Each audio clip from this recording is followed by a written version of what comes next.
నా యొక్క కృతజ్ఞత వందనములు చెల్లిస్తూ ఉన్నాను.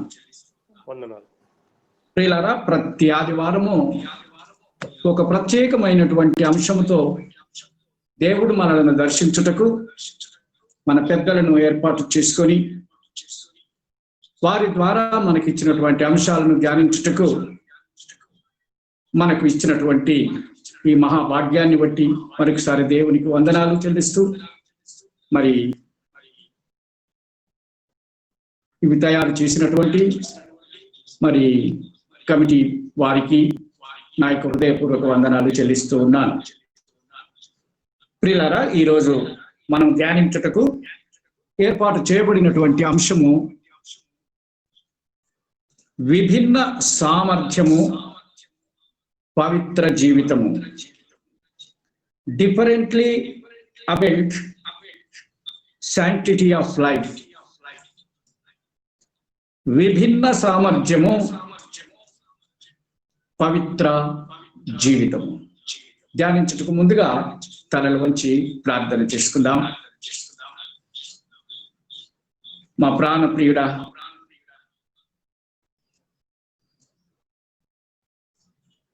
దేవుడవై ఉండి మానవుడవై శరీరము లేని నీవు శరీరము దాల్చి పాపుల మధ్యలో పరిశుద్ధుడముగా జీవించగలిగిన, మాకు మాదిరిగా ఉన్న, నేనే మార్గమును అని లోకములో ఎవరు చెప్పని మాట మీరు చెప్పిన మాట జ్ఞాపకం చేసుకుని నీ వందనాలు చెల్లిస్తున్నా. నీవు పవిత్రుడవు, నీ మాటలు పవిత్రము, నీ గ్రంథము పవిత్ర గ్రంథమునైనా అయ్యా. అలాంటి గ్రంథము ముందు ఇదిగో నీ నామమున మేము కూడుకొని నీ వైపు చూస్తున్నాం. నీ వాక్యాన్ని వినిపించండి, తినిపించండి అయ్యా. దాని రుచి చూచుటకు, దాన్ని అనుభవించుటకు నీ కృప చూపమని ప్రార్థిస్తున్నాం నాయన. చెప్పుటకు, నాకు వినుటకు మా అందరికీ నీ కృప చూపండి నాయన. మీరు వినుట మట్టుకే విందురు గాని చేయనే చేయరు అని గుంపులో మేము ఉండకుండా సహాయం చేయండి ప్రభా. ప్రభువా అని పిలుచుట మాత్రమే కాదు గాని నా తండ్రి చిత్తము చొప్పున చేయువాడే పరలోక రాజ్యంలో ప్రవేశించనని ఖచ్చితంగా అధికారికంగా చెప్పినావు నాయన. అయ్యా, నీవు వినిపిస్తున్న నీ మాటలని నీవు అభిషేకించిన నా మాటలు కావని, కేవలము నీ పాత్రనని, నీ బూరనని నన్ను నేను నీకు అప్పగించుకుంటున్నాను నాయన. అలాగే మేమందరం నీ మాటలుగా వినుటకు, గ్రహించుటకు, లోబడుటకు నీ సహాయము దయచేయమని యేసు నామమున ప్రార్థిస్తున్నాను తండ్రి. ఆమేన్. అట్టరండి.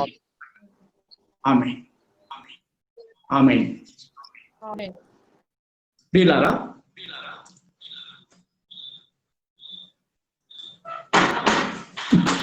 ఒక్క నిమిషం అండి. ఏంటి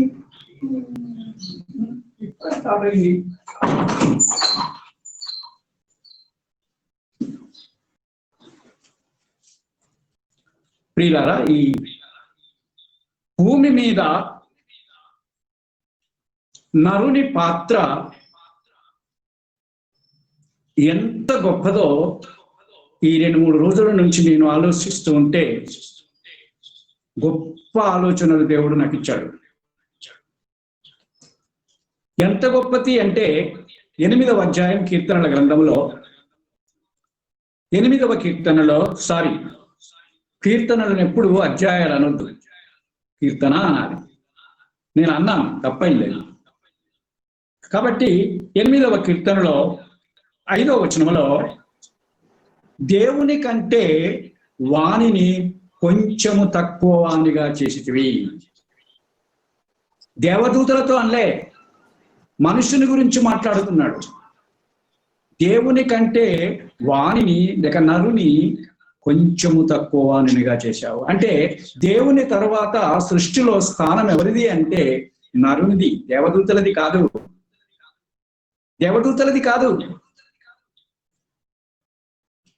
ఇంకా ఏ పరిశుద్ధులది కాదు. ఆ నరులది నరులది నరులది ఎంత గొప్ప స్థానం అండి నరునిది.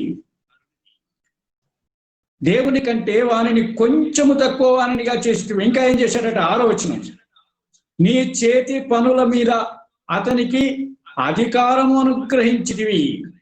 నీ చేతి పనుల మీద ఏ ఒక్కటి కూడా విడిచిపెట్టలే. సృష్టిలో నీ చేతి పనులన్నిటి మీద ఆయన చేతి పనులు కాక ఇంకొకరు చేసేది ఈ భూమి మీద ఇంకేం లేదు. పిల్లరా బాగా వినండి, దేవుడు మనలను ఎంత ఉన్నతమైన స్థానంలో ఉంచాడో బైబిల్ గ్రంథం చెప్తుంది. దేవుడు రాయించాడు భక్తుని చేత. దేవుడు తన కొరకే అన్నట్టుగా రాసుకున్నాడు. కానీ ఇది అందరికీ అయింది ఈరోజు. దేవుని కంటే వానిని కొంచెము తక్కువ వానినిగా చేశావు. నీ చేతి పనుల మీద అతనికి అధికారం ఇచ్చి ఉన్నావు. అధికారం ఇచ్చి ఉన్నావు. సృష్టి మీద అధికారం ఇచ్చి ఉన్నావు. ఇంకా 8వ వచనములో సమస్తమును వాని పాదముల క్రింద ఉంచి ఉన్నావు. హల్లెలూయా, హల్లెలూయా. ఎంత గొప్ప సత్యం అండి. దేవుని వాక్యము ధ్యానిస్తూ ఉంటే నరుని ఎడల ఆయనకున్న అభిప్రాయం గొప్పదండి.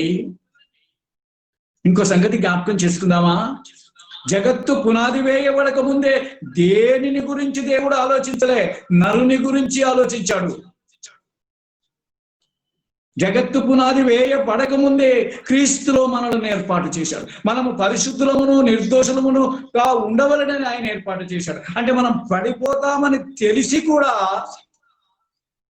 ఆయన మనలను చేశాడండి. అంటే మనకంటే గొప్పవాడు దేవుడు ఒక్కడే. అంతే సృష్టిలో మనకంటే అంటే నరుని కంటే గొప్పవాడు ఇంకొకడు లేడు. జగత్తు పునాది వేయబడక ముందు నుంచే ఆలోచించాడు. అంత గొప్ప దేవుడు అండి. మనలను గురించి ఆలోచించాడండి. మనల గురించి ఆలోచించాడు. సమస్తమును వాని పాదముల క్రింద ఉంచి ఉన్నావు. ఇంకా మహిమా ప్రభావములతో 5వ వచనంలోనే మళ్ళీ పైకి పోతే మహిమా ప్రభావములతో వానికి కిరీటము ధరింపజేసి ఉన్నావు. కిరీటం పెట్టాడండి. సృష్టికి కిరీటం. ఆంధ్రప్రదేశ్ కాదు, భారతదేశానికి కాదు, అమెరికా కాదు. క్లింటన్ గా అమెరికా కిరీటం పెట్టాడు. కేసీఆర్ గా తెలంగాణకు కిరీటం పెట్టాడు. భూమి అంతటికి నరునికి ఇచ్చాడండి. ఎవరు గొప్ప అండి? నరుడు గొప్ప. ఇది తెలుసుకున్న, ఇది నమ్మిన ప్రతి వారు ధన్యులండి. ఇంత గొప్ప సత్యం ఏమిటి ఉన్నది. దేవుని దృష్టిలో మానవునికి ఇంత ఉన్నత స్థితి ఉన్నది. అందుకే 3వ వచనము ఒకరు చదవండి. 3వ వచనం 8వ కీర్తన 3వ వచనం చదవండి. 3వ వచనం, ఆకాశమును భూమిని నీ చేతి అయిన నీ ఆకాశములను నీవు కలుగజేసిన చంద్ర నక్షత్రములను నేను చూడగా నీవు మనుషుని జ్ఞాపకము చేసుకొనుటకు వాడు ఏ పాటి వాడండి. ఇప్పుడు కూడా ఆలోచించండి. ఇప్పుడు కూడా ఆకాశం వైపు కన్నులెత్తి చూడండి. ఆ నక్షత్రాలు, ఆ చందమామ, ఈ సూర్యుడు, ఈ గాలి, ఇవన్నీ చూసినప్పుడు మనం ఏమిటికండి పనికొచ్చామో? మనం పెట్టిన చెట్టు ఉంటుంది 10-100 సంవత్సరాలు, కానీ మనం ఉండం. కానీ జ్ఞాపకం భక్తుడు అంటున్నాడు, ఇన్ని ఆధిక్యతలు ఇవ్వబడినటువంటి మనుషుని గురించి భక్తుడు మాట్లాడుతున్నాడు. నీవు కలుగజేసిన ఆకాశము, నక్షత్రములను, చంద్రుణ్ణి చూసినప్పుడు దేవా నీవు నరుణ్ణి జ్ఞాపకం చేసుకుని ఏ పాటివాడు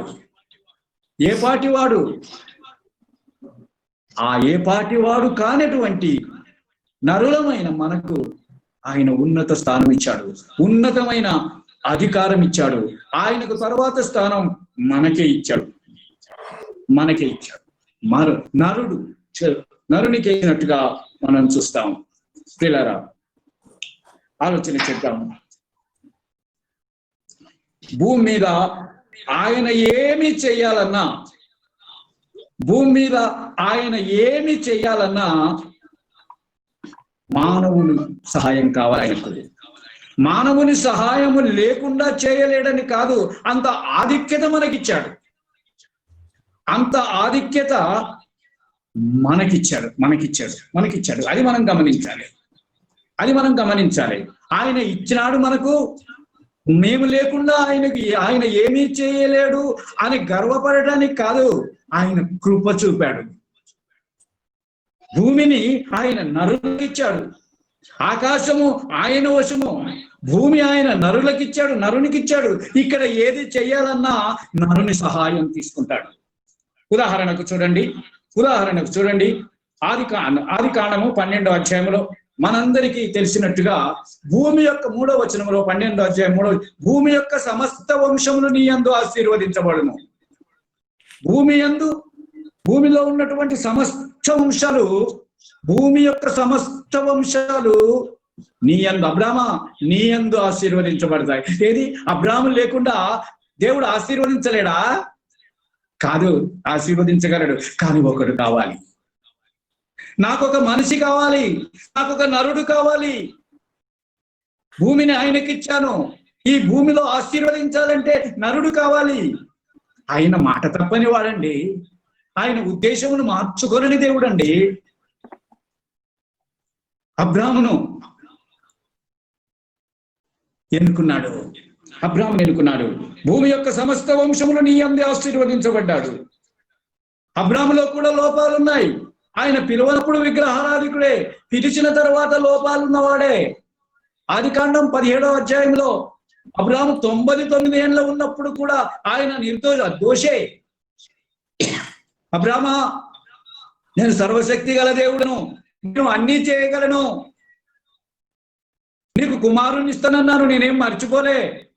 కానీ నా సన్నిధిలో నిందారహితుడవై ఉండము, నా నిబంధనను నేను నెరవేరుస్తాను.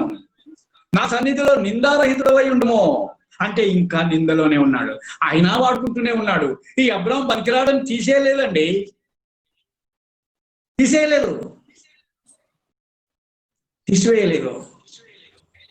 పిల్లల ఆలోచన చేద్దామా? అబ్రాహామును దేవుడు ఎన్నుకున్నాడు. ఈ భూలోకం అంతటిని ఆశీర్వదించడానికి ఎన్నుకున్నాడు. ఆయన పిలిచాడు.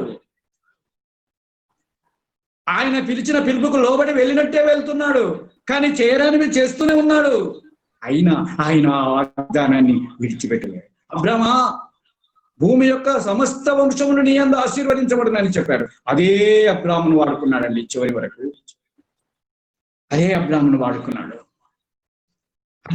వాడుకున్నాడు.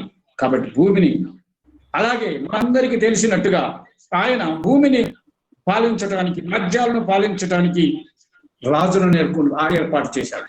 అధికారంలో ఆయన ఇచ్చినవే. రాజులు ఆయన ఏర్పాటు చేసిన వారే. గద్దెలు ఎక్కించేవాడు, గద్దెలు దించేవాడు ఆయనే. ఎక్కించేవాడు ఆయనే.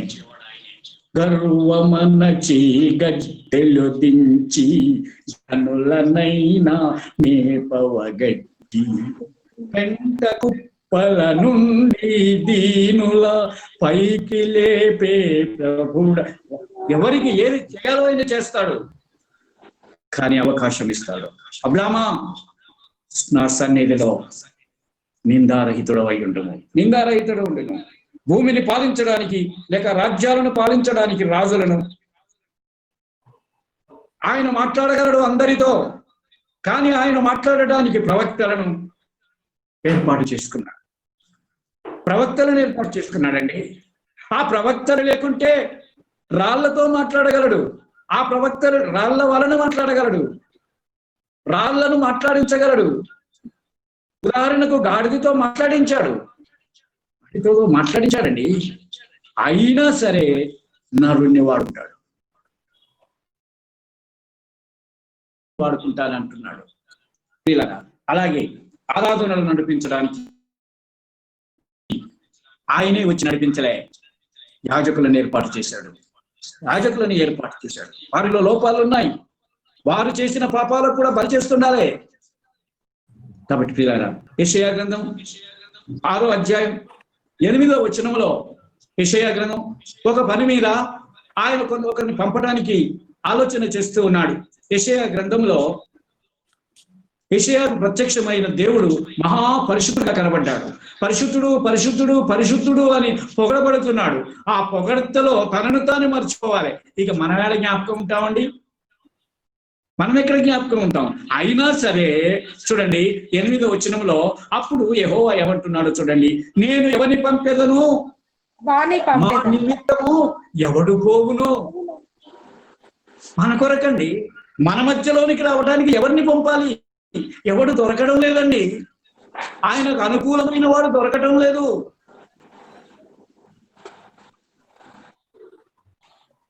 యెషయాకు ప్రత్యక్షమైన ముఖ్య కారణం ఇది. ఆయనను పరిశుద్ధపరిచాడు. ఎప్పుడైతే నేను ఆ పాపము చేశాను, పాపము చేసేటువంటి వారి మధ్యలో నేనున్నాను అని ప్రార్థన చేశాడో, పాపం ఒప్పుకున్నాడో, అతనిని పరిశుద్ధుని చేసి పరిశుద్ధుని చేసిన వెంటనే ఒక ప్రశ్న, ఏమని? నేను ఎవరిని పంపెదను, నా కొరకు ఎవడు పోవును? యెషయా ఏమనుకోవాలి? నువ్వు పోతావని నన్ను అడిగితే నేను ఉన్నాను అందును. కానీ అనలేదు కదా, నన్ను అడగలేదు కదా, ప్రత్యేకంగా నాకేం ప్రత్యేకత ఇవ్వలేదు కదా. దేవుని బాధను గ్రహించాడు, దేవుని ఉద్దేశాన్ని గ్రహించాడు. మనుషుడా, నీవు అవసరం, నాకేం సామర్థ్యం లేదు, నేనేం చదువుకోలేదు, నేను బైబిల్ చెప్పలేను. గత వారం మనం విన్నాం, బోధ చేయలేను, వాదములకు బోను నాగదేల, నాదుడేసు ప్రభుని కూర్చి నాకు తెలిసినంత సాక్ష్యమిచ్చేదా, మన స్వామి యేసు దేవుడంత సాక్ష్యమిచ్చేదా. కాబట్టి పిల్లలు, నేనెవరిని పంపెదను, మా కొరకు ఎవడు పోవును? ఎవరి వైపు చూపించలేదండి యెషయా. ఎవరి వైపు చూశాడు? నేనున్నాను, నన్ను పంపుము. కావాలి. ఎవరిని పంపమంటామయ్యా? నేను రాజును, నా చేతి కింద చాలా మంది ఉన్నారు, ఒక సైన్యాధిపతిని పంపనా? కాదు, నేనున్నాను. ఈ సమాధానం సంఘంలో నుండి, ముఖ్యంగా సంఘాలలో నుండి రావాలి జవాబు. నేనున్నాను, నన్ను పంపుము. ఇప్పటికీ బైబిల్లో ఒక వాక్యం నిలిచి ఉంది, అది నెరవేరలే. ఏంటిదది? కోత విస్తారముగా ఉన్నది, పనివారు తక్కువ.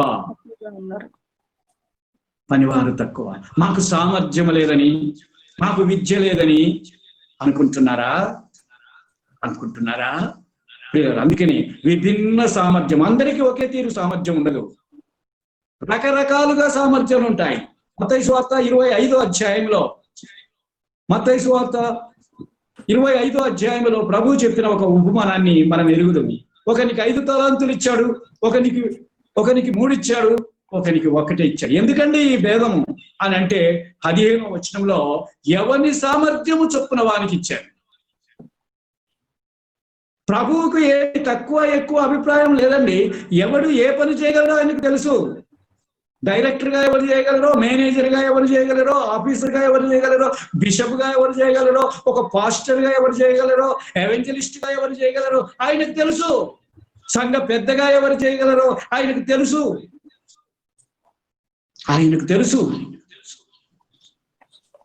ఎవరి సామర్థ్యము చొప్పున వానికి ఇచ్చాడు.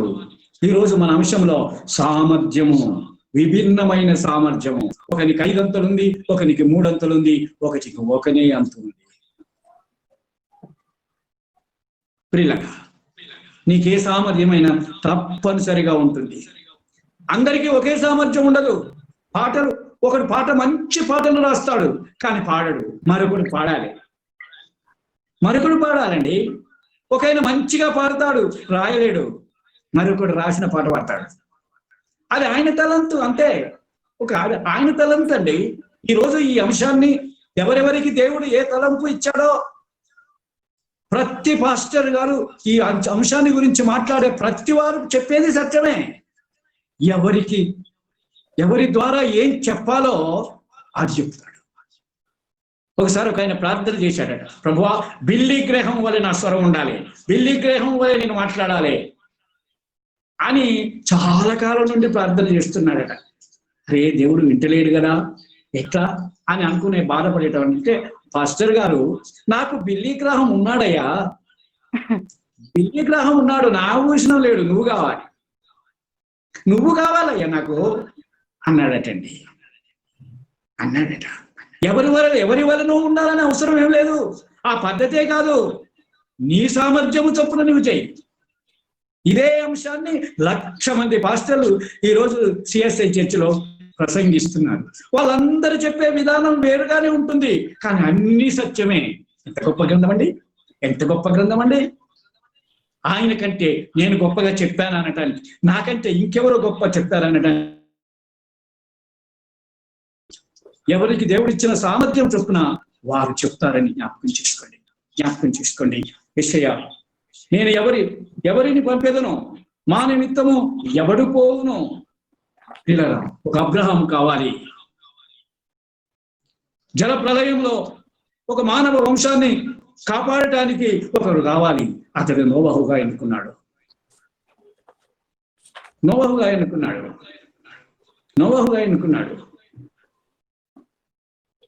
యాకోబు అంత మోసగాడు, కానీ ఆయన ద్వారానే ఇశ్రాయేలు అనేటువంటి ఒక జాతిని ఏర్పాటు చేశాడు.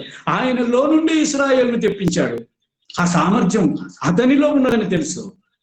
యాకోబు అంటే మోసగాడు. ఇశ్రాయేల్ అనేది దేవుని ప్రజల పేరు. ఎంత గొప్ప, యాకోబుకి ఎంత గొప్ప అవకాశం ఇచ్చాడు, ఎంత గొప్ప సామర్థ్యం ఇచ్చాడండి. మోసగాడండి యాకోబు అంటే, పేరు మోసగాడే, కానీ ఆయన క్రియలు కూడా మోసమైనయే. తండ్రిని మోసం చేశాడు, అన్నను మోసం చేశాడు, మామను మోసం చేశాడు. ఆయన కూడా మోసపడుతూనే ఉన్నాడు.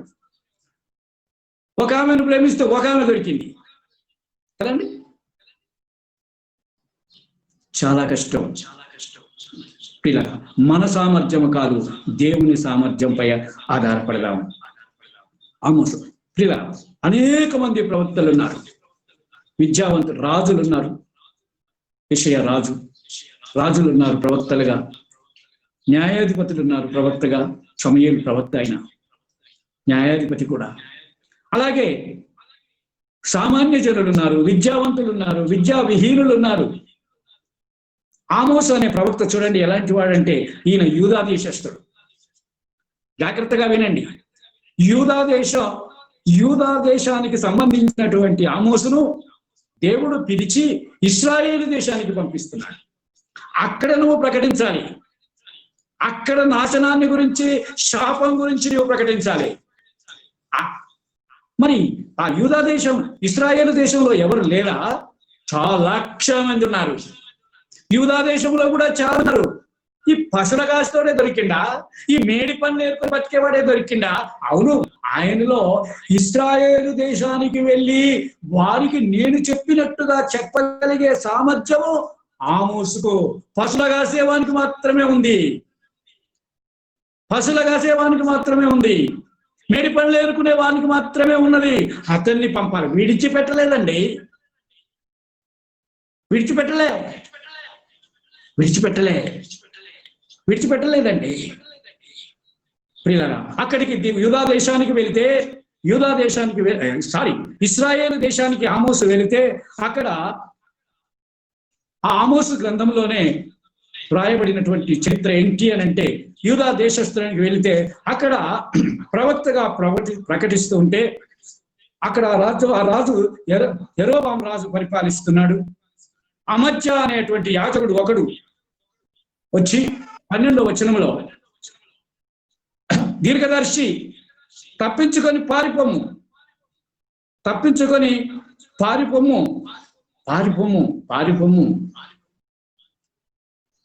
యూదా దేశానికి వెళ్ళి అక్కడనే భర్తను సంపాదించుకో. అలా కనబడుతున్నారండి. భర్తం సంపాదించుకునే వారిగా కనబడుతున్నాడు యాజకునికి. ఒక యాజకుడే అలా అంటే ఇక సామాన్య జనులు ఎలా ఉండాలి? సామాన్య జనులు ఎలా అనాలి అనుకుంటారు. ఆయన అంటున్నాడు 14వ వచనంలో, నేను ప్రవక్తనైనను కాను, ప్రవక్త యొక్క శిష్యుడనైనను కాను, కానీ పశుల కాపరినై మేడి పనులు ఏరుకొనుచుండగా యెహోవా నన్ను పిలిచి, నీవు పోయి నా ప్రజలైన ఇశ్రాయేలీయులకు ప్రవచనమెత్తి ఇలాగ సెలవిచ్చును. నీవెళ్ళు. మహామహులున్నారు, యాజకులు ఉన్నారు, అక్కడ రాజున్నాడు, దుర్మార్గురాలైనటువంటి రాణి ఉన్నది. వారి మధ్యలోనికి వెళ్ళు. పశువుల కాసుటోడు, ఎవ్వరికి పనికిరాని వాడుగా లెక్కింపబడినటువంటి వాడు వెళుతూ ఉన్నాడు. ఆమోసు గ్రంథం 3వ అధ్యాయంలో 8వ వచనంలో అంటాడు, 8వ వచనంలో, సింహము గర్జించను, భయపడని వాడేవాడు, యెహోవా సెలవిచ్చను, ప్రవచింపని వాడేవాడు. దేవుడు పంపించాడండి. అది సింహగర్జన. దానికి భయపడని వాడేవాడు. అలా చెప్తాడండి. నా చేపలు పడుతూ ఉంటే యేసయ్య వెళ్ళాడు, నా వెంబడి రండి అన్నాడు. అది మామూలుగా మనకు వినబడుతుంది. అది వాళ్ళకి ఎలా వినబడి ఉండొచ్చు అంటే సింహగర్జన. ఇక నో అని చెప్పలేరు. అలాంటి గర్జన. కొంతమంది అంతకంటే బలంగా ఉన్నామని అనుకుంటాం, దేవునికి తిరగబడతాం. ప్రియులారా, ఆలోచన చేద్దాం. దేవుడు మన సామర్థ్యాన్ని బట్టి పిలువడు. మనము ఏమి చేయగలమో దేవునికి తెలుసు. మనం చదివినటువంటి నిర్గమకాండంలో 4వ అధ్యాయంలో, నిర్గమకాండము 4వ అధ్యాయము 10వ వచనము నుండి మనం చదివితే, 4వ అధ్యాయము 10వ వచనము నుండి కొన్ని వచనాలు చదవండి. దేవుడు పిలిచాడు మోషేను. దానికంటే ముందుగా ఒక్క నిమిషం, దానికంటే ముందుగా దేవుడు పరలోకము నుండి దిగి వచ్చాడు ఇశ్రాయేలీయులను విడిపించడానికి దిగి వచ్చాడు. దిగి వచ్చినోడు మరి ఫరో దగ్గరికి పోవచ్చు కదా, పోలే. ఏమంటున్నాడు? నీవు ఫరో యొద్దకు పోయి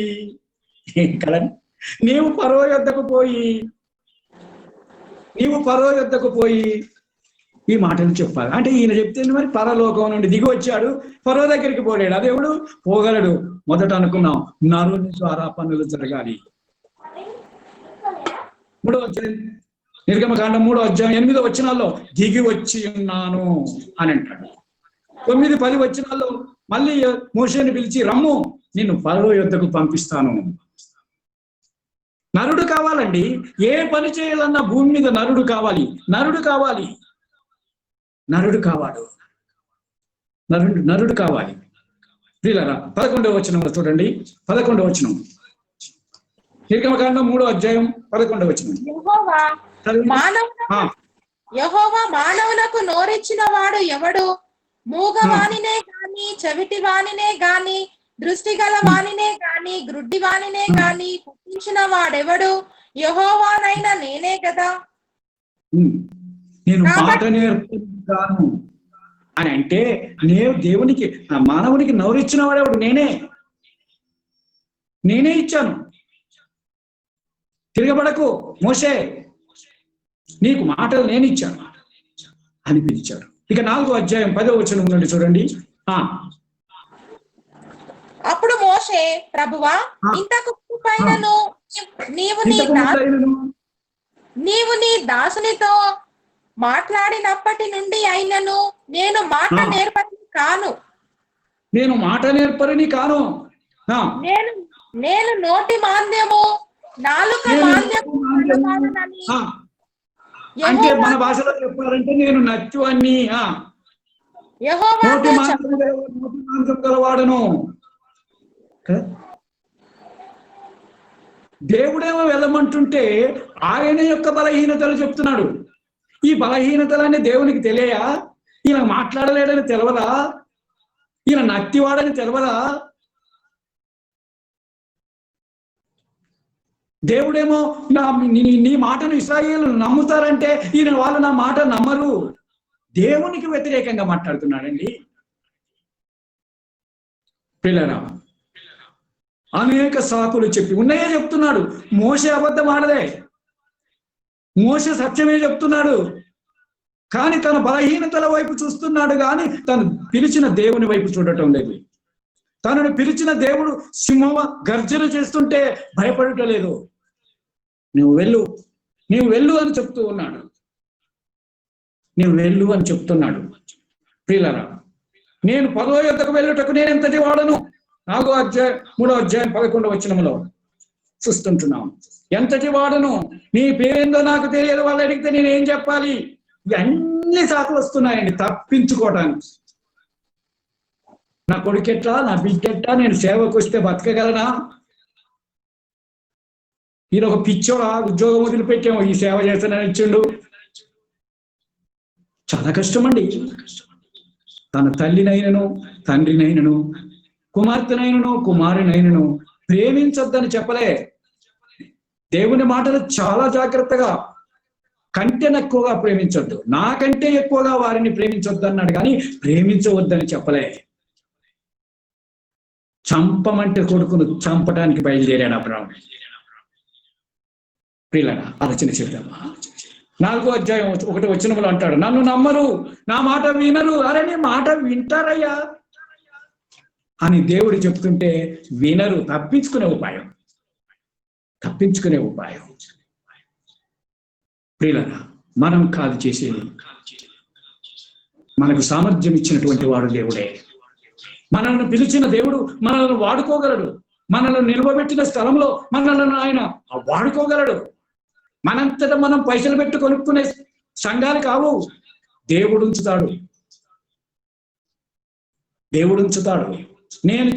నేను చెప్పమన్నదిగో ఇతను చెప్పగలడు. ఆమోస్ ఇతన్ని చెప్పగలడు, ధైర్యంగా చెప్పగలడు. ఆ సామర్థ్యం ఆమోస్లో ఉంది. అందరూ పశువులు కాసుకుంటారు అనుకుంటున్నారు, మేడి పిల్లలు అమ్ముకొని బతికేవాడు అనుకుంటున్నారు, కానీ నేను అనుకుంటున్నాను ఈ పని ఆమోసు మాత్రమే చేయగలడు. అమ్మా, అయ్యా, ఈ సేవ నీవు మాత్రమే చేయగలవని ఏ తలంతైన దేవుడు నీకు ఇస్తే వాడబడు.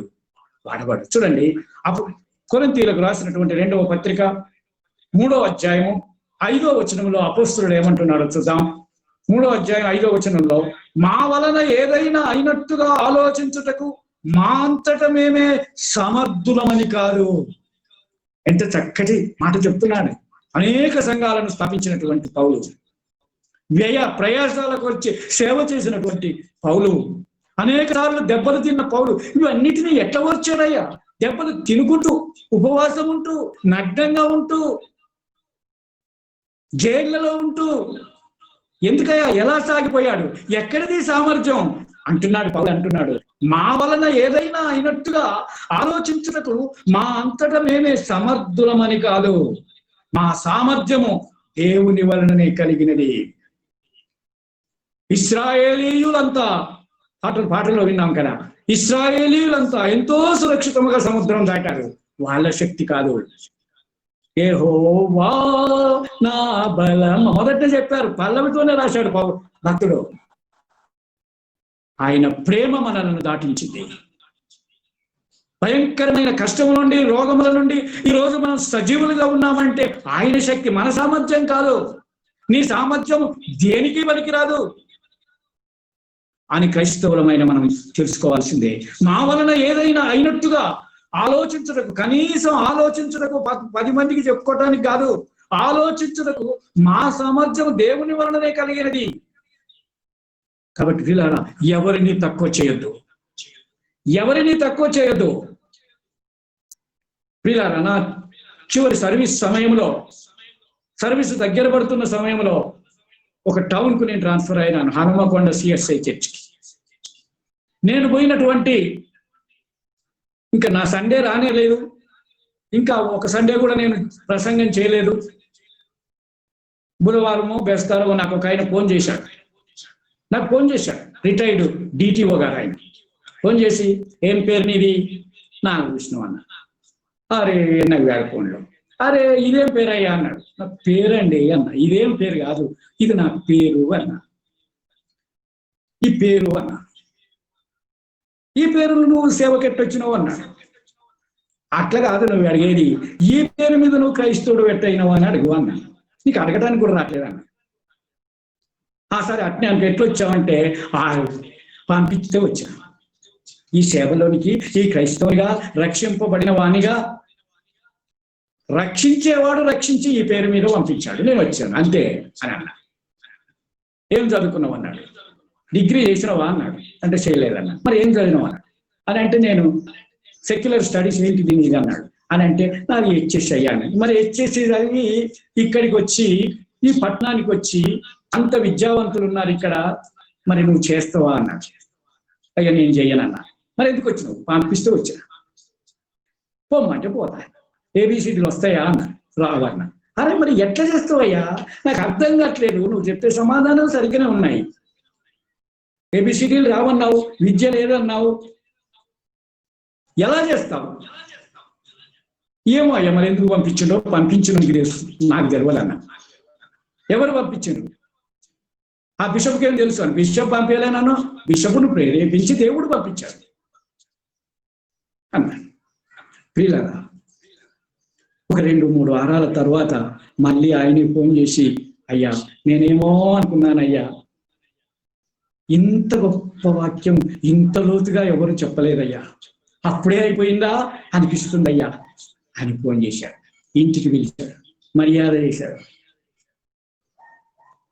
ఎక్కడిదండి ఆ సామర్థ్యము? నాకెక్కడిదండి? డిగ్రీ చేయడానికి ఎక్కడిదండి? ఏబిసిడీలు రానోనికి ఎక్కడికండి?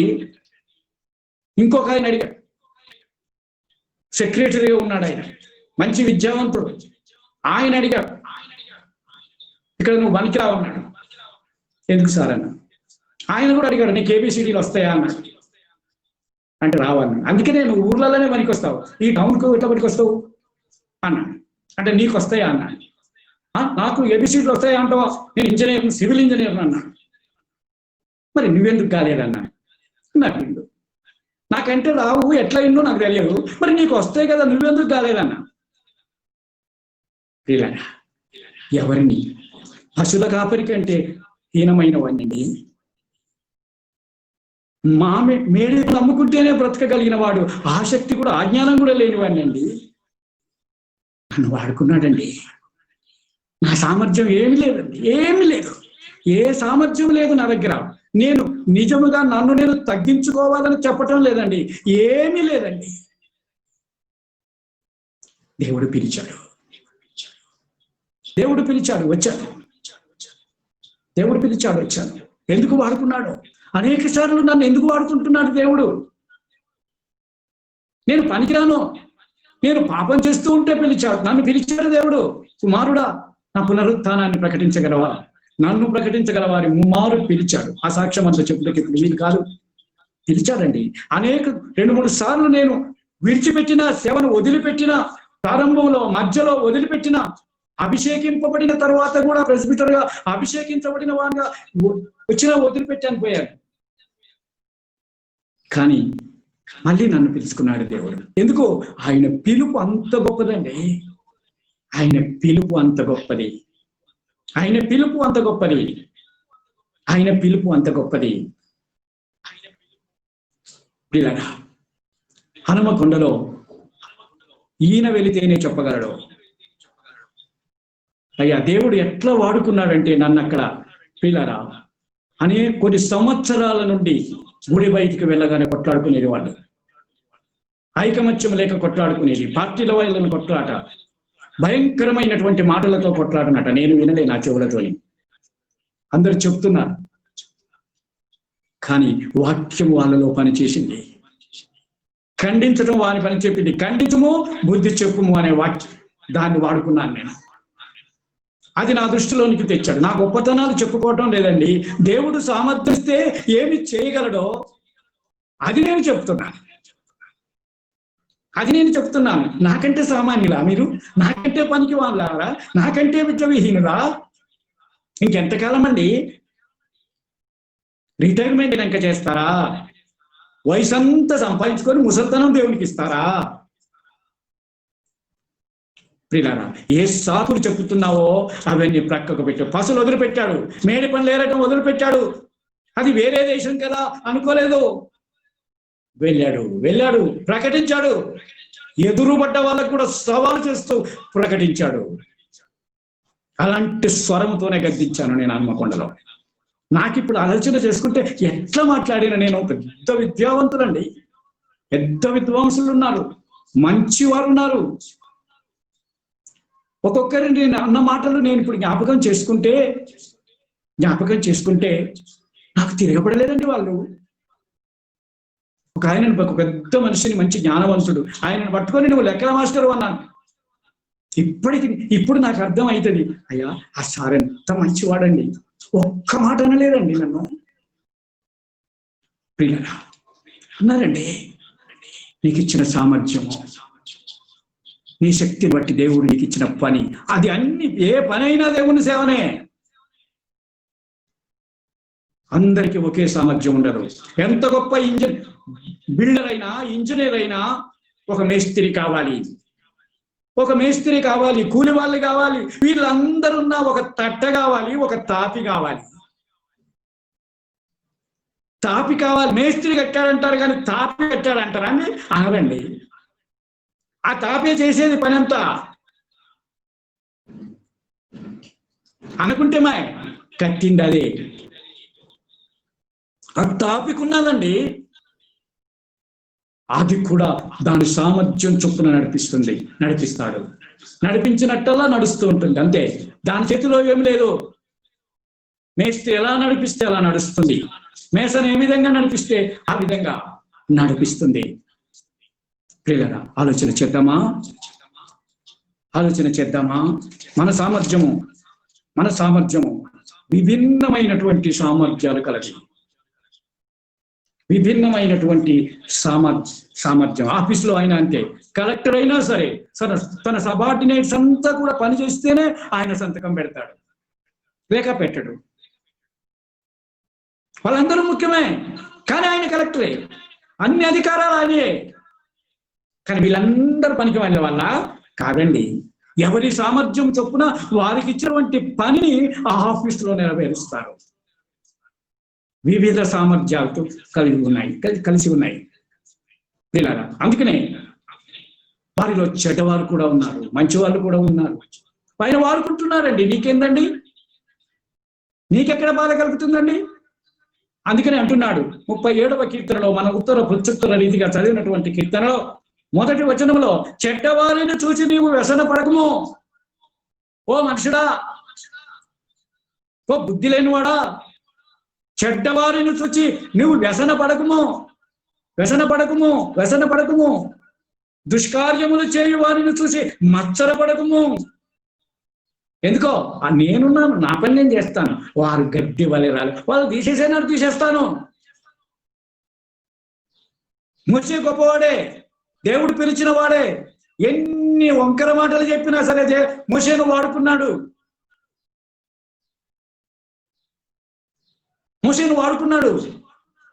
తన సొంత అక్క అన్న ఇద్దరు కూడా, సంఖ్యాకాండం 12వ అధ్యాయంలో చూస్తే ఇద్దరు కూడా ఉల్టా మాట్లాడారు. ఈయన ఒక్కడేనో గొప్పగా మాట్లాడతాడు, ఈయన ఒక్కడేనా దేవుడిని పిలిచింది, మేము ఇశ్రాయేలీలం కామా, ఈయన ఒక్కడే ప్రవక్త. తీసేసినట్లు ఆలోచన చేసుకున్నాడు.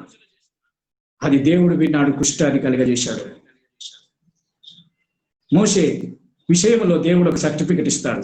భూమి అంతటిలో మోషే అంత సాత్వికుడు లేడు. పెద్ద సర్టిఫికెట్ ఇచ్చాడండి,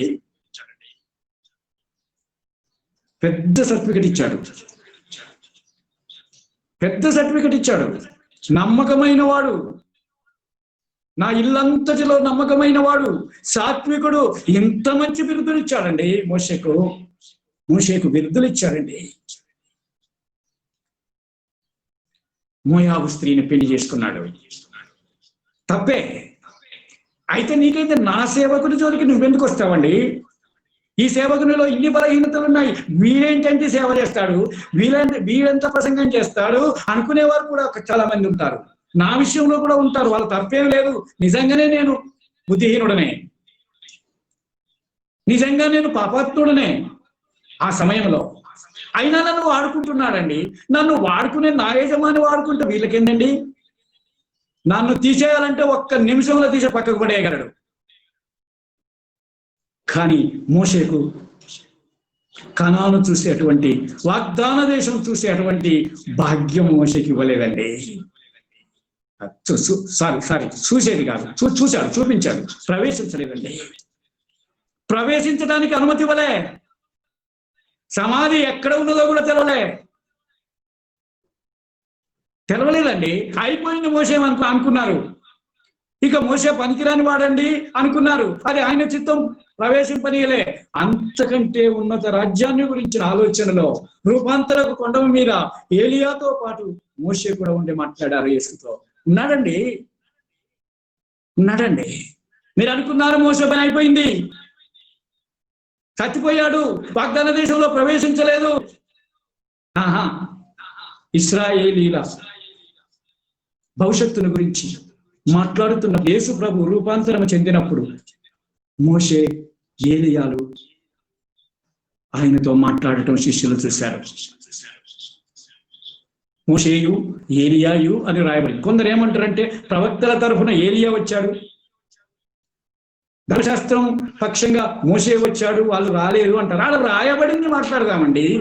మోషేయు ఏలియాయు వచ్చి మాట్లాడారు. ఇంత ఖచ్చితంగా వాక్యం చెప్తుంటే అది కాదు ఇది ఎందుకండి? ఇతర మాటలతో మనకు అవసరం లేదండి. బైబిల్లో ఏముందో అదే, ఒకసారి బిల్లీ గ్రహాం గారిని ఒకరు అడిగారట, అయ్యా బైబిల్లో ఏది ఉంటే అదే నమ్ముతావా అని అన్నాడు. అంటే అదే నమ్ముతా అన్నాడు. మరి సూర్యుడు పడమట ఉదయిస్తేమో అని రాయబడితే నమ్ముతావాట? నమ్ముతా అన్నాడు. ఎందుకు అట్లా తప్పు కదా అని అంటే ఆయన రాపియాడు కదా. ఆయన రాపియాడు, తప్పు రాపియాడు కాబట్టి నేను ఒప్పుకుంటున్నాను. ఆయన ఒకవేళ పడమట కలిస్తే పడమట ఉదయిస్తే పడమటనే రాస్తాడు కాబట్టి నేను నమ్ముతాను. ప్రతిదీ నమ్మాలండి, ప్రతిదీ నమ్మాలి. ఒక ఉపమానం యేసయ్య చెప్పి దాని భావము చెప్పిన తరువాత మళ్ళొక భావాన్ని మనం ఇరికించకూడదు. అది మనకు కావాల్సింది. వాక్యంతోనే సరి చేయాలి, వజ్రంతోనే కొయ్యాలి. కాబట్టి ప్రియులారా, వజ్రం కంటే గొప్పది వాక్యము. కాబట్టి ప్రియులారా, సామర్థ్యము అనే విషయాన్ని మనం మా వలన ఏదైనా అయినట్టుగా ఆలోచించుటకు, మా అంతట మేమే సమర్థులము కాదు, మా సామర్థ్యము దేవుని వలననే కలిగినది. కాబట్టి ప్రియులారా, దేవుని వలన చేస్తున్నటువంటి ఆయన ప్రవక్తలను కానీ, పాస్టర్స్ని కానీ, సామాన్య సంఘ పెద్దలను కానీ ఏమనకండి. ఎందుకంటే చెడ్డవారిని చూచి నీవు వ్యసన పడకము, దుష్కార్యములు చేయు వారిని చూచి మత్సర పడకము, వారు గడ్డి వలె త్వరగా ఎండిపోదురు. అదే 37వ కీర్తనలో 8వ వచనంలో వ్యసన పడకము, 31వ వచనంలో దీనులు భూమిని స్వతంత్రించుకొందురు. ఇక్కడ జీవితం, సామర్థ్యము తరువాత మన అంశంలో ఉన్నది జీవితము. విభిన్న సామర్థ్యము, పవిత్ర జీవితము. దానిలో పవిత్రమైన జీవితంలో మొదటి అడుగు దీనత్వము.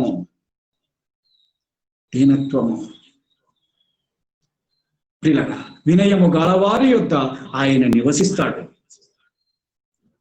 నేను సాత్వికుడను, దీనుడను, నా యొద్ద నేర్చుకోనండి. ఎందుకు పిలుస్తున్నాడు? దీనత్వం లేదు అని నేర్చుకోండి. దీనత్వము. ప్రియులారా, ఆలోచన చేద్దామా?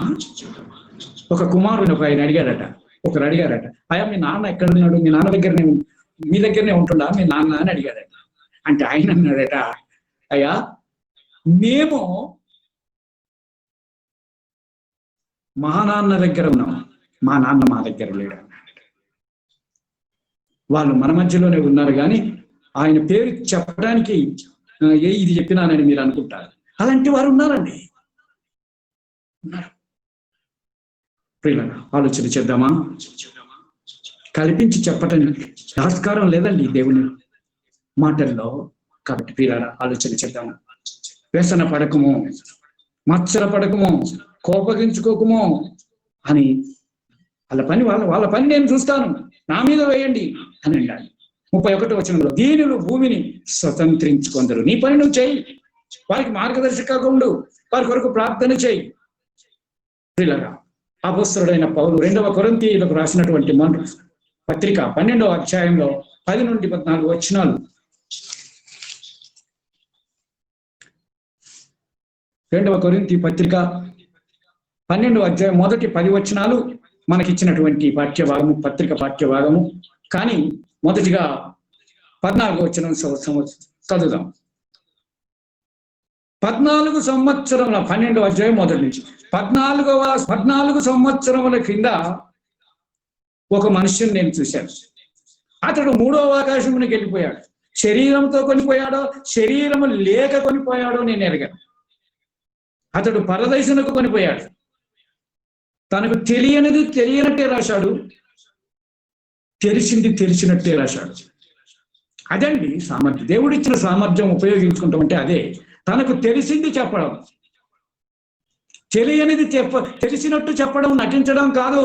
దేవుని వాక్యం ప్రకటించడం అంటే తెలియనిది చెప్పడం కాదు, తెలిసింది చెప్పడం. దేవుడు నీకు బయలుపరిచింది చెప్పటం. అతడు శరీరము లేక వెళ్ళాడో శరీరముతో వెళ్ళాడో నేను ఎరగను, కానీ పరదేశికైతే పోయాడు. అది చెప్పాడు. కాబట్టి పిల్లరా, ఏది చెప్పాలో అదే చెప్పాడు. పరదేశికి వెళ్ళిపోయాడు. అది దేవునికే తెలుసు, నాకు తెలియదు అన్నాడు. పిల్లలు ఇంకా 5వ వచనములో చదవండి, మీరు చదివితే బాగుంటుంది. 2వ కొరింథీ 12:5.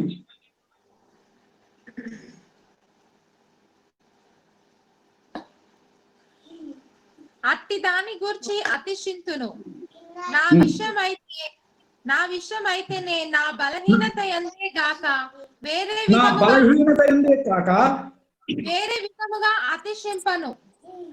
నా అతిశయం అంతా నా బలహీనతోనా. నేను ఎప్పుడు బలహీనుడనో నేను అప్పుడే బలవంతుణ్ణి. బలహీనతలు చూసుకుందామండి. మన బలాలు కాదు, మన పరిశుద్ధాలు కాదు, మన విద్యలు కాదు, మన గొప్పతనాలు కాదు. ఆమోస్ అంటున్నాడు, నేను ప్రవక్తను గాను, ప్రవక్త కొడుకును కాదు. అసలు మా తాతలు మా నాయన క్రైస్తవులే కాదు. నన్ను పిలిచాడండి. ఎందుకు పిలిచాడంటే ఆయన ఇష్టం. నాలో ఏమో ఉన్నదని చెప్పలే, ఏమీ లేదు కనుకనే పిలిచాడు. ఏమీ లేదు కనుకనే పిలిచాడండి. పిల్లరా, నా సామర్థ్యం ఏంటో ఆయనకు తెలుసు. నేను నిలవబెట్టిన మనుషుల మధ్యలో వారికి చెప్పవలసింది సూటిగా చెప్తానని తెలిసేమో. ఆ ధైర్యం నాకు ఉన్నదని తెలిసేమో. నేను జ్ఞానం ఇస్తే వీడు ఉపయోగించుకోగలడు అని తెలిసేమో కాదు, తెలుసు. నా బలహీనతలన్నీ తెలుసు. పిల్లరా, బలహీనతల యందే కాక వేరు విధముగా నేను అతిశయింపను. నా అతిశయం ఏమీ లేదు, నేను బలహీనత యందే. 7వ వచనం 2వ కొరింథీ 12:7. నాకు కలిగిన ప్రత్యక్షతలు అనేకములై ఉన్నవి. అందుకే నేను అధికముగా హెచ్చించబడకుండా నా శరీరంలో ఒక ముళ్ళున్నది. అది సాతాను పెట్టిన ముళ్ళు. ఆ ముళ్ళు భరిస్తూనే, అది భరించరాని ముళ్ళు. ప్రభువా, ఈ ముళ్ళు తీసేయని 3 సార్లు వేడుకున్నాడు, 3 మారు వేడుకున్నాడు. నా కృప నీకు చాలును. ముళ్ళు తీసేయలేరా? ఆ బలహీనతతోనే. అది ఏంటో తెలియదు. ఒక్కొక్కరు ఒక్కొక్క తీరంగా చెప్తున్నారు.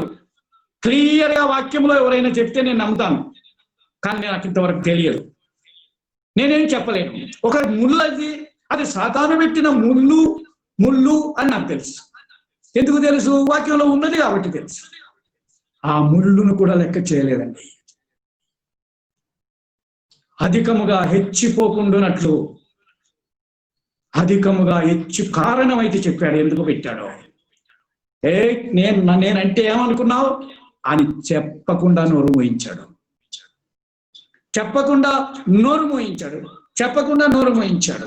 శ్రీలరా, నాకు కలిగిన ప్రతి ప్రత్యక్షతల వలన నేను అధికముగా హెచ్చిపోకుండానట్లు నా శరీరంలో ఒక ముళ్ళు సాతాను యొక్క దూతగా ఉంచబడి ఉన్నది. ప్రియులారా, ఎలాంటి బోధకునికైనా ఒక ముళ్ళు ఉంటుందేమో. మాకున్నదని అందరికీ ఉన్నట్టని నేను అనటం లేదు. అంటే అంత గొప్ప పౌలుకే ఉంటే అని నేను అంటున్నాను. కాబట్టి పిల్లరా ఆలోచించాడు. 12వ అధ్యాయం 10వ వచనంలో మనకిచ్చినటువంటి వాక్య భాగంలో 2 కొరింథీ 12:10 వచనం, నేను ఎప్పుడు బలహీనుడనో అప్పుడునే బలవంతుడను అని చదువుతూ ఏమంటాడు? తన గత జీవితం చెప్తున్నాడు. సంఘములను హింసించిన వాడే, సంఘములో హింసించిన వాడే, ఇంకెవడు లేడా? సంఘాన్ని హింసించడమే పౌలు దేవునికి కావాలా? దేవునికి కావాలా? ఆయనకే దర్శనమిచ్చి నేను ప్రభువునని చూపించుకొని ప్రత్యక్షతనిచ్చి తన సేవకు పిలవాలా? పౌలు అంత గొప్పవాడా? ఎప్పుడు నేను పూర్వము దూషకుడను, హింసకుడను, హానికరుడను అని జీవితం కలిగినప్పుడే పిలిచాడు. వెలుగు చూపించి చూద్దాం ఏమనుకుంటున్నా. అనేకులు అనుకున్నారే, వీడెవడండి దుర్మార్గుడు, వీని పిలుస్తాడండి దేవుడు, ఇదేం వ్యవహారం అండి దేవునిది అనుకుంటారు. చూడండి, ఎవరో కాదు, అపోస్తల కార్యములు 9వ అధ్యాయము 10వ వచనం నుండి మనం చదువుకుంటే, దమస్కులో అననీయ అనే ఒక మనుషుడు ఉన్నాడు. అపోస్తలులందరినీ విడిచిపెట్టారు. అననీయతోనే మాట్లాడి నువ్వు పొలాన్ని దగ్గరికి వెళ్ళు, అక్కడ తార్సువాడైనటువంటి సౌలు ఉన్నాడు, అతని మీద చేతులుంచి నువ్వు ప్రార్థన చెయ్యి అంటే 13వ వచనంలో ప్రభువా చదవండి. 13వ వచనం, ఈ మనుషుడు యెరూషలేములో నీ పరిశుద్ధులకు ఎంతో కీడు చేసి ఉన్నాడని ప్రభు ఎంత కీడు చేసిండు, ఎంతమందిని చంపిండు, పరిశుద్ధులను చంపిండు. మళ్ళీ చంపడానికై దమస్కులోనికి వచ్చి పత్రికలు తీసుకోవడానికి వచ్చిండు, ఉట్టిగానే రాలే. ఇలాంటి వాడు దొరికాడా? ఇంతకుముందు నీకు 11 మంది శిష్యులు ఉన్నారు, వాళ్ళు సరిపోరా? ఏమన్నాడో కొన్నే రాశారు, ఇంకెంతమంది ఉన్నారో వీడు దుర్మార్గుడు అని. సంఘాన్ని హింసించిన వాడు, యెరూషలేములో సంఘమును హింసించాడు. దేవుడు బొమ్మన్నా కానీ పోతలేడు అండి ఆ మనిషి. నువ్వు వెళ్ళి ప్రార్థన చెయ్యాయా అని అంటే ఇగో ఇది సాకి చెప్తున్నాడు. కానీ పౌలు యొక్క సామర్థ్యం దేవునికి తెలుసు. ఆ దుర్మార్గుని అనుకునేటువంటి ఆ సౌలు యొక్క సామర్థ్యము దేవునికి తెలుసు. ఆయన ఎలా సంఘాలు కడతాడో దేవునికి తెలుసు. ఎలా కష్టాల్లో కూడా మరణమైనను, జీవమైనను, కరువైనను, ఖడ్గమైనను సరే క్రీస్తు ప్రేమలో వదలకుండా సాగిపోతాడని దేవునికి తెలుసు. అది ఆ మనుషునికి తెలియదు. అది ఆ మనుషుకుని తెలియదు. అననీయకు తెలియదు. పిల్లరా, ఇక్కడికి కూడా అందుకే వచ్చాడని చెప్పాడు. 15వ వచనంలో దేవుడు అంటాడు, ప్రభు అంటాడు చూడండి, నీవు వెళ్ళుము. అందుకు ప్రభు వెళ్ళుము, అన్యజనుల ఎదుటను రాజుల ఎదుటను ఇశ్రాయేలు ఎదుటను నా నామము భరించుటకు ఇతడు నేను ఏర్పరచుకొని నా సాధనమై ఉన్నాడు. అది తెలియదండి, అది ఎవరికి తెలియదు. అన్యజనుల ఎదుటను రాజుల ఎదుటను నా కొరకు నేను నిలువబెట్టబోయే నా సాధనము.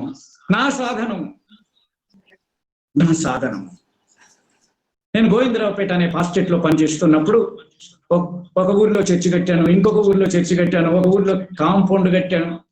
ఒక చర్చిలో నాకు ఓపెనింగ్ అప్పుడు వాళ్ళు నాకు థ్యాంక్స్ చెప్తూ ఒక మాట అన్నారు, ఏ గారు వచ్చింది కాబట్టి నాకు చర్చ్ అయింది అన్నారు. అంటే నేను నా రెస్పాన్స్ ఇచ్చేటప్పుడు నేను చెప్పాను, నేను వచ్చి చర్చి కట్టలే, దేవుడు చర్చి కట్టేటప్పుడు నేనున్నా.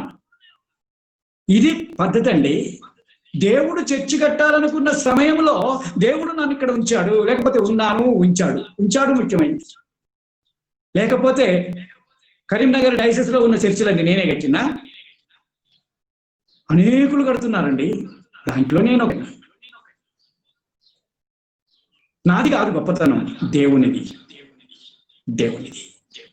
ఎక్కడ కూడా నేను కట్టానని నాకు ఎన్నడూ కూడా నా మనసులో కూడా గర్వపడలేదు. కాబట్టి దేవుడు వాడుకుంటాడండి. వినయము గల వారిని ఆయన వాడుకుంటాడు. ఇక్కడికి కూడా వచ్చాడంటే, నీవు వెళ్ళుము అన్యజనుల ఎదుటను, రాజుల ఎదుటను, ఇశ్రాయేలీయుల ఎదుటను పిల్లరా నన్ను భరించుటకు ఆయన సమర్థుడు. నా సాధనమై ఉన్నాడు.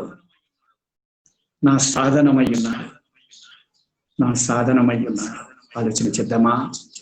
ఆయన సాధనంగా వాడబడాలనే కోరిక నీకుందా? అలాంటి ఉద్దేశమే లేని సౌలును ఎన్నుకోగా నిన్ను కూడా, అంతకంటే ముఖ్యంగా పాపులలో ప్రధానుడనని పౌలు చెప్పుకుంటూ ఉంటే ఆయనతో కొట్లాడి నీవు కాదయ్యా నేను ప్రధానుడు చెప్పుకోవాల్సిన నేను కూడా నన్ను కూడా సేవలో వాడుకుంటున్నాడు. ఆయన విడిచిపెట్టలేదండి. యునైటెడ్ హోలీ చర్చి నాకేం తెలుసండి, మీకేం తెలుసండి, మీలో ఏ ఒక్కరికి తెలియదండి. అది ఆయన చిత్తము, ఆయన చిత్తము. పిల్లరా ఆలోచన చేద్దాం.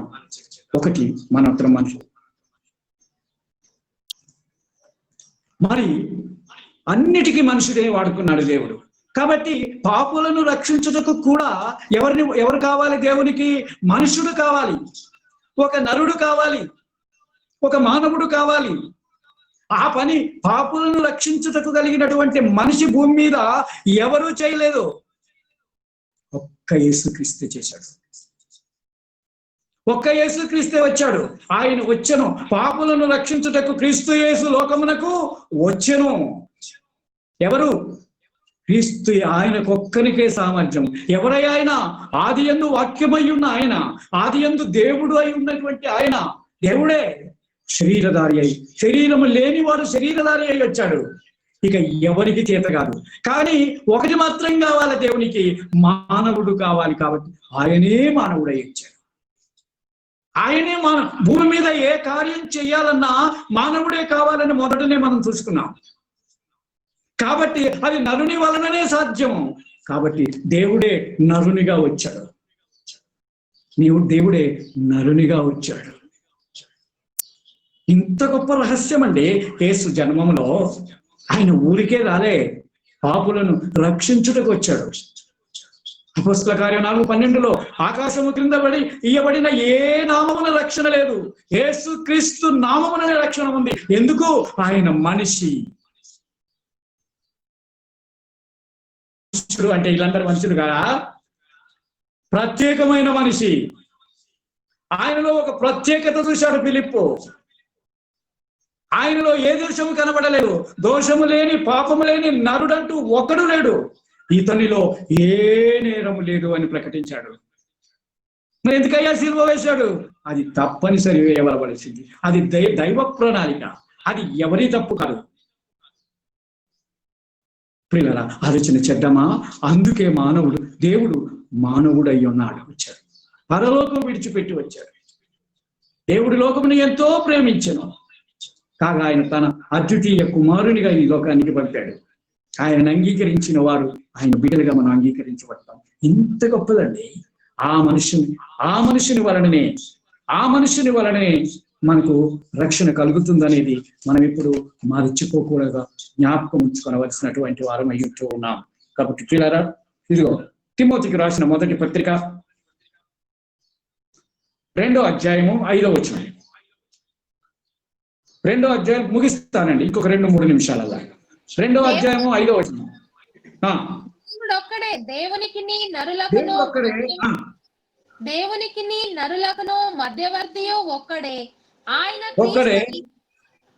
క్రీస్తు యేసును నరుడు కదా. ఎంత సంతోషం అండి. ఆయన నరుడు అండి, ఆయన మానవుడు అండి. మానవుడు లేకుండా చేయలేదు. ఆయన దేవుడు మానవుడు. ఆయన మధ్యవర్తి. దేవునికి మనుషులకు మధ్యవర్తి. ఒక కన్నడ, ఒక మరాఠా, ఒక తెలుగు వారి మధ్యలో మాట్లాడాలంటే కదా మధ్యవర్తి ఒకరు ఉండాలి. నేను తెలుగులో పోయి మాట్లాడాలంటే నాకు కుదరదు. నాకు మధ్యవర్తులు ఉండాలి. నాకు ఆ తర్వాత మరాఠీ ప్రజలకు మధ్యవర్తి ఆ భాష వచ్చి ఉండాలి, నా భాష వచ్చి ఉండాలి. ఈయనకు నా భాష వచ్చి ఉండాలి, వాళ్ళ భాష వచ్చి ఉండాలి. ఈయన మధ్యవర్తి ఎందుకయ్యా అంటే నరుడై ఉండాలి, దేవుడై ఉండాలి. ఈ రెండు పాత్రలు పోషించాడండి. అందుకే ఆయనకు సరిపోయినవాడు కాబట్టి ఆయన దిగి వచ్చి మనకు రక్షణనిచ్చి ఈ గొప్ప మేలు చేశాడు. అంతకంటే ఇంకా ఎవరు చేయలేరు, ఇక ఎవరు చేయలేనిది, ఇక అవసరం లేకుండా చేశాడు.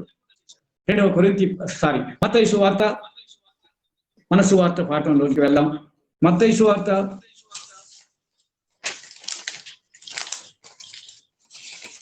25వ యోహాను సువార్త 5వ అధ్యాయం. యోహాను సువార్త 5వ అధ్యాయం మొదటి 10 వచనాలు మనకు ఇవ్వబడినటువంటి పాఠ్య భాగం నుండి కొన్ని ఆలోచన చేద్దాం. మొదటి వచనంలో యూదుల పండుగ వచ్చింది. యూదుల పండుగకు యేసయ్య యెరూషలేము వచ్చాడు. యెరూషలేము ఎందుకు వచ్చారు? పండుగకు అందరూ యెరూషలేముకి ఎందుకు వస్తారు? దేవుణ్ణి ఆరాధించడానికి వస్తారు. దేవుణ్ణి ఆరాధించడానికి వస్తాడండి. కానీ ఈయన దూరంగా ఉన్నటువంటి ఆ ఆలయ కాంపౌండ్లోనే బేతెస్తా అనే కోనేటి దగ్గర ఉన్నటువంటి రోగులను పరిశీలన చేస్తున్నాడు. వాళ్ళను చూస్తున్నాడండి, అందరినీ చూస్తున్నాడు. ఎవరు ఏ రోగంతో ఉన్నారు, ఎంతకాలం అయింది, ఎవరిని స్వస్థపరచవచ్చు ఏంటి, ఎవరికి ఎవరు లేకుండా పక్కన ఎవరు లేకుండా నిలవబడ్డారు అని చూస్తున్నారు. అదేం పని అండి? పండుగకు వచ్చి గుడిలో కూర్చొని పాట పాడుకుంటూ కూర్చోవాలి కానీ ఏంటండి? దేవాలయం కంటే ముఖ్యమైనది నీవు చేయగలిగిన, నీకు దేవుడు సామర్థ్యం ఇచ్చిన ప్రతి పనిని చేయుట చాలా ప్రాముఖ్యమైనది. ఆరాధన కంటే ప్రాముఖ్యమైంది. ఆయన అక్కడికి వెళ్ళాడు. అందరికీ, చాలా మందికి వాళ్ళ ప్రక్కన వాళ్ళకు సహాయకులు ఉన్నారు. ఇక్కడ ఒక్కరికి సహాయం లేరు. ఈయన సంగతి ఏందో చూద్దాం. అతన్ని పట్టుకున్నాడండి. ఎవరు లేని వారిని, ఎవరు సహాయం చేయని వారిని పరీక్ష చేద్దామా? అదండి, దేవుడు తన పరలోకం విడిచి భూలోకానికి వచ్చాడు. దేవుడై ఉండి మానవుడయ్యాడు, ధనవంతుడై ఉండి దరిద్రుడయ్యాడు. మన కొరకండి, మన కొరకు ఆయన చేసిన మేలని గొప్పగా చెప్పుకుంటున్నాం, పాటలు పాడుతున్నాం. సర్వదేశములారా శ్రీ యేసే దేవుండు అని చెప్పినా పాడినా పాడకుండా ఆయన దేవుడేనండి. నువ్వేం చేస్తున్నావు? ఎవరు చూడని, ఎవరు సహాయం చేయలేని వారికి నువ్వేం చేస్తున్నావు? చేతనయుండి కూడా ఏం చేస్తున్నావు? చేయగలిగిన సామర్థ్యాన్ని కూడా ఉపయోగించుకుంటున్నావా? ఈ సామర్థ్యాన్ని దుర్మార్గ పనులకు ఉపయోగిస్తున్నావా? దొంగతనం కూడా ఒక సామర్థ్యమే అండి, అది మంచి సామర్థ్యమే అందామా? దోపిడి కూడా సామర్థ్యమే. కొందరు కోట్ల దగ్గర కూర్చొని అలా ఎవరికి అవసరమైతే నేనే చెప్తారు, అది వారికి ఇచ్చినటువంటి సామర్థ్యం. మంచిదేనా? అబద్ధ సాక్ష్యం చెప్తారు, అది సామర్థ్యమేనా? పనికిరాని జీవితాలు సామర్థ్యమేనా? కాదండి. అందుకనే సామర్థ్యం అన్ని పక్కనే పవిత్ర జీవితం ఇచ్చాడు. అనేక సామర్థ్యాలు ఉన్నప్పటికీ మోషే నమ్మకమైన వాడు, నా ఇల్లంతటిలో నమ్మకమైన వాడు, సాత్వికుడు అని సాక్ష్యం పొందాడండి. దావీదులో అనేక లోపాలు ఉన్నాయి, కానీ జీవితం విషయంలో తప్పు చేసినప్పుడు బాధపడ్డాడు. అనేక లోపాలు ఉన్నాయండి. సొలొమోను మహా గొప్ప పాపాత్ముడు, అనేక ఆజ్ఞలను తిరస్కరించాడు. చివరికి ముసలితనానికి బుద్ధి వచ్చింది, గ్రంథాలే రాసి పడేశాడు. కాదందామా? వీడెట్ట రాశాడు 1000 మందిని చేసుకొని అందామా? ప్రియులారా, ఎప్పుడైతే దీనత్వంగా దేవుని యొద్దకు వచ్చాడో మహా గొప్ప సాక్ష్యం ఇచ్చాడు. మహాసాక్ష్యం. సామెతల గ్రంథం రాశాడు, ప్రసంగి రాశాడు, పరమగీతం రాశాడు. ఏంటండి వీడెవడండి రాయటానికి? కాదండి, దేవుడు వాడుకున్నాడండి. ప్రియులారా, ఆలోచన చేద్దాం. ఇక్కడ ఆ గొర్రెల ద్వారం దగ్గర బేతెస్తా అనే కోనేడు ఉన్నది. దీన్ని త్వరగా ముగిస్తాను నేను. 5 మంటపాలు ఉన్నాయి. అక్కడ అనేక మంది రోగులు వచ్చారు. ఎందుకయ్యా అంటే దేవదూత వచ్చి అప్పుడప్పుడు ఆ కోనేటి నీళ్ళని కదిలిస్తుంది. అప్పుడు ఎవడు మొదట దిగుతాడో వాడు స్వస్థత పడతాడు. అప్పుడు యేసయ్య ఒక 38 ఏండ్ల నుండి రోగం కలిగి ఉన్నవాడు, అతని పక్కన ఎవరూ నిలవబడినటువంటి వాడిని చూశాడు. వాని మీద పడింది కన్ను యేసయ్య. మన కళ్ళన్నీ వాని వైపు చూస్తున్నాయి. అప్పుడు ఆయన చుట్టూ ఉన్న ప్రజలంతా ఆయన వైపు చూస్తున్నారు. ఇప్పుడు కూడా మనం చూస్తున్నాం. మన కన్నంతా ఇప్పుడు యేసు మీద, ఆ వ్యాధిగ్రస్తుని మీద ఉన్నది. అక్కడికి వెళ్తున్నాడు. అక్కడికి వెళ్ళి ఏమడుగుతున్నాడు? వాని చూచి బహుకాలము నుండి వాడు పడి ఉండుట స్వస్థపడ 6వ వచనంలో స్వస్థపడగూర్చున్నావా అని అంటే వాని నుండి ఏ జవాబు వస్తుందో దేవునికి తెలుసు, యేసయ్యకు తెలుసు. ఆ జవాబు మనకు వినిపించడానికి యేసయ్య అంటున్నాడండి. దేవుడు మనకిచ్చినటువంటి సామర్థ్యాన్ని ఇలాంటి వారి వల్ల మనం వాడుకోవాలని హెచ్చరిస్తున్నాడు. మంచి జీవితమే జీవిస్తున్నాం, పాపత్తులైనాం, దొంగంగాను, వ్యభిచారిని కాను, దశమ భాగం ఇస్తున్నాం, కానీ ఇతరులను వ్యతిరేకిస్తున్నాం. ఇదిగో వీని వంటి కాను, వాణ్ణి కాను. ప్రియారా, వీని వంటి వానికి కాను అనుకున్నాడు. ప్రియారా, మన డ్యూటీ చేయాలి. యాజకుని కంటే, లేవీయుని కంటే సమరయుడు చేశాడు కాబట్టి మంచి సమరయుడు అనే పేరు బైబిల్లో లేకున్నా మనం పెట్టాం, ఒకటి బిరుదిచ్చాం. ఏ సమరయుడు? మంచి సమరయుడు. అందరం అదే అంటాం. క్రైస్తవ లోకమంతా అంటుంది గుడ్ సమరటియన్. మనం ఆ మంచి చేయదా? చూడండి ఇప్పుడు ఏం చేశాడో చూడండి, మనకు తెలుసు అయినా జ్ఞాపకం చేసుకుందాం. నీవు స్వస్థపడగలుగుతున్నావా అని అనగానే 7వ వచనం వాడేమన్నాడో చూద్దాం. ఆ రోగి అయ్యా, నీళ్లు కదిలింపబడినప్పుడు నన్ను కోనేటిలోనికి దించుటకు నాకు ఎవడునూ లేడు కనుక నేను నాకు ఎవడునూ లేడు. ఎవరి మీద కంప్లైంట్? ఉండి కూడా లేనటువంటి వారి మీద మన వైపు చూపిస్తున్నాడు. నాకు ఎవడు లేడు. నువ్వు లేవా? నేను లేనా? మనం లేవా? దేవుడు వారి నోటి నుండి ఈ మాట అనిపిస్తున్నాడు, మనకు బుద్ధి చెబుతున్నాడు. అయ్యా, నాకు ఎవడు లేడు, కోనేటిలో నాకు దింపడానికి, సహాయం చేయడానికి ఎవడు లేడయ్యా. మన మీద నింద మోపుతున్నాడండి. మన మీద నింద మోపుతున్నాడు. క్రైస్తవ్యమా? బ్రతికిలేమా? చచ్చామా? జీవించుతున్నావన్న పేరు మాత్రమే ఉన్నది, కానీ నువ్వు మృతుడవేనా? ఏం పేరు అది? క్రైస్తవం. మంచి పేరు. క్రీస్తులో ఉన్నవారము. ఎవరు లేని వారిని చూడవలసిన బాధ్యత మనదండి. ఆ సామర్థ్యం మనకిచ్చాడండి. మనకి 70-80 వేల జీతం ఎందుకు ఇచ్చారండి? ఏమి లేని వారికి సహాయం చేయడానికి. కనీసం మనకు 10,000 ఎందుకు ఇచ్చారండి? ₹1 మనకు చేయడం. మన సామర్థ్యం చొప్పునే అండి, మనకిచ్చిన సామర్థ్యమే. అవసరాలకు, దేవుని మహిమ కొరకు, రోగుల మధ్యలో పరిచర్య చేయడానికి, తల్లిదండ్రులకు లేని వారి మధ్యలో పరిచర్య చేయడానికి, మన ప్రక్కనే కరోనాతో బాధపడుతున్న వారి కొరకు పరిచర్య చేయడానికి మనం వాడుకున్నాం. వారి కొరకు ప్రార్థన చేయడమే కాదు, మన సామర్థ్యం దీనిలో ప్రార్థనకే ఉన్నదా? ఉంటే అంతే, అది పర్వాలేదు. అంతే ఉంటే అంతే. దేవుడు కూడా నిన్ను ఏమన్నాడు? నువ్వు ₹10 అయినా ఇయ్యలేదా ఏంటంటే, నువ్వు ₹1 ఇయ్యలేదు, నేను ₹10 ఇవ్వనా అని జవాబు ఇవ్వచ్చు.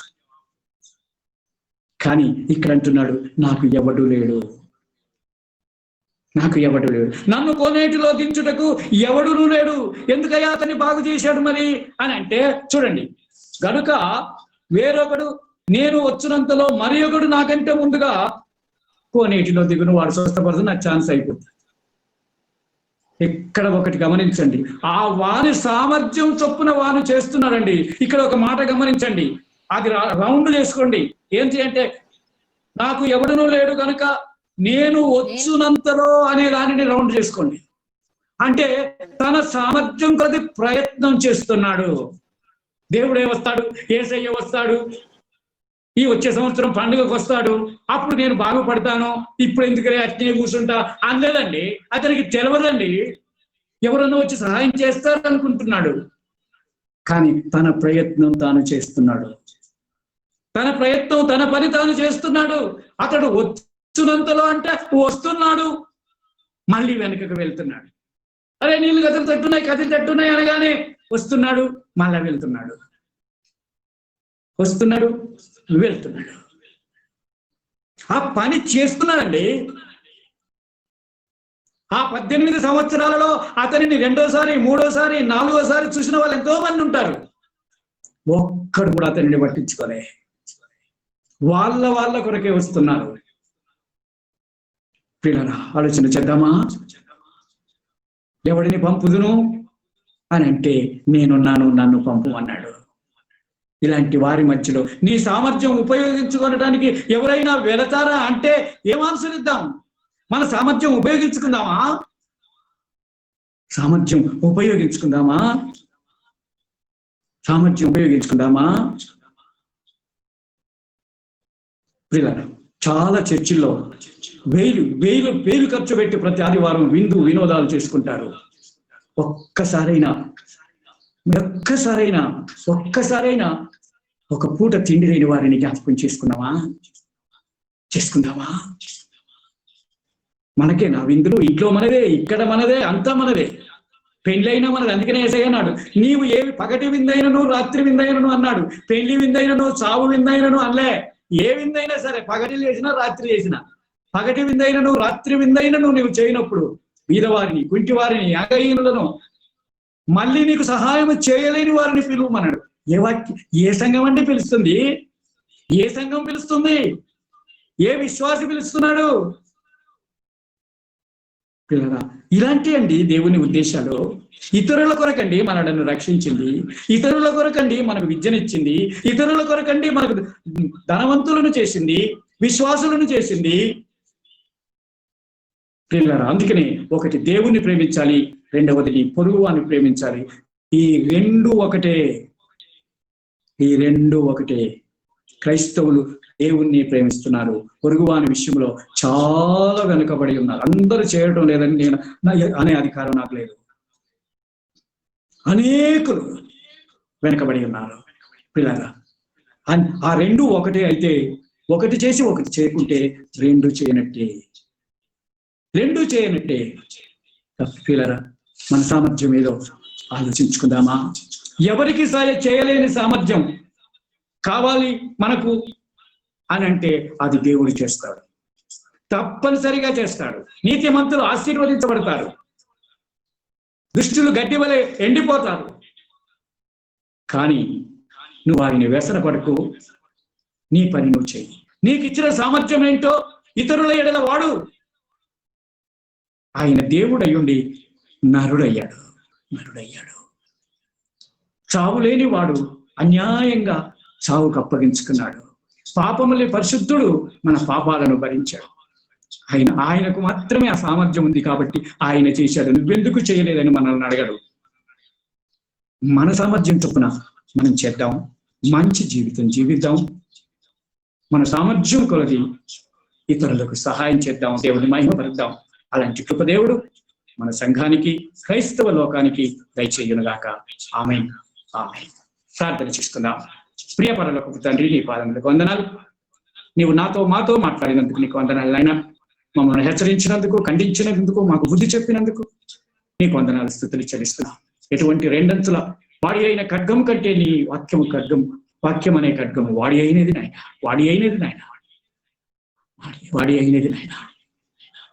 మా ప్రభువ, మా శరీరంలోని మా మూలుగను, మా మెదడును చొచ్చుకొని పోయేటువంటి ఖడ్గము నాయన. ఈరోజు మాతో మాట్లాడినందుకు నీకు వందనాలు. మా సామర్థ్యం కొలది ఇతరులను చూడవలనని చేయవచ్చు, మాదిరిగా ఉండటానికి, ఇతరులకు తెలియకుండా మేము ఇతరులకు సహాయం చేయవచ్చు. ఏ విధము చేతనైనా ఒకరి ఆకలి తీర్చడానికి, ఒకరి దాహం తీర్చడానికి, ఒకరి రోగములను తక్కువ చేసుకోవటానికి మాకు చేతనైనా మా సామర్థ్యాన్ని బట్టి మేము సహాయం చేసి నేను మహిమపరచు నీ కృప చూపమని యేసు నామమున ప్రార్థిస్తున్నాం తండ్రి. ఆమేన్. మిగతా క్రమాన్ని సంతోష్ అప్పగిస్తున్నాను. థ్యాంక్ యూ అండి. వాక్య సందేశాన్ని అందించిన పాస్టర్ గారికి సంఘ పక్షాన ధన్యవాదాలు తెలియజేస్తున్నాము. ఇప్పుడు మనము కానుకల పాటగా ఆంధ్ర క్రైస్తవ కీర్తన పుస్తకం నుండి 583వ పాట, యెహోవా సన్నిధిని నీ స్తోత్ర గానముతో అనే పాట పల్లవి మరియు మొదటి వచ్చిన పాలనగా మన కానుకలని సమర్పించుకుందాము. మనమందరము నిలబడి ఉండగా 583 సాంగ్ పాడుకుందాము.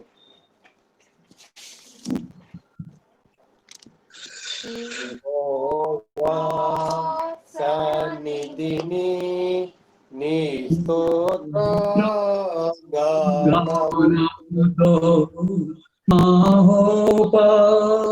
కారుణకు